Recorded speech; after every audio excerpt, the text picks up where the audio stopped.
पर चढ़े रे छौड़ा निचवा लागल हो ताला रे।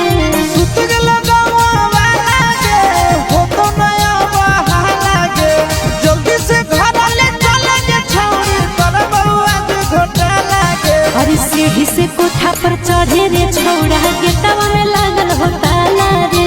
सीढ़ी से कोठा पर चढ़े रे छौड़ा निचवा लागल हो ताला रे।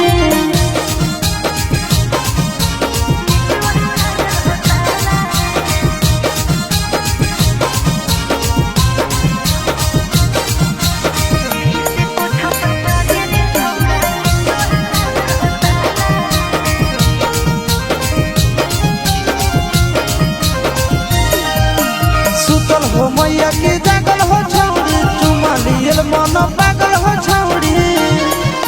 सुन आगे से छौड़ा ने पीछे से आवे बोल बोल के रे ने सबके जाना रे। दिल में हो तोरे काला गे ऐसा ना हमरा बुझाला गे बिना ले ले आज जइबो न छौड़ी जीजवा सैया वाला गे। अरे सीढ़ी से कोठा पर चढ़े रे छौड़ा गेटवा में लागल हो ताला रे। सीढ़ी से कोठा पर चढ़े रे छौड़ा निचवा लागल हो ताला रे।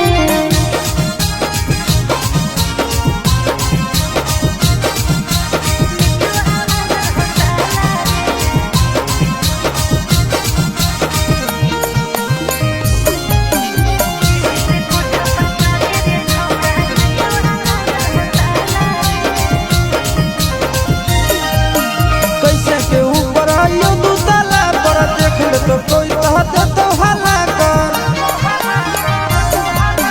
किस लिए के होता रिक्स ले ले छौड़ा ले ले ही नथिया जे गिफ्ट दे ले छौड़ा। बोलो तोरा चिट्टू राजा गे खोले जल्दी दादा राजा गे जैतो नया जाया सिस तोरा ले ले बिना मजा गे। अरे सीढ़ी से कोठा पर चढ़े रे छौड़ा गेटवा में लागल हो ताला रे। सीढ़ी से कोठा पर चढ़े रे छौड़ा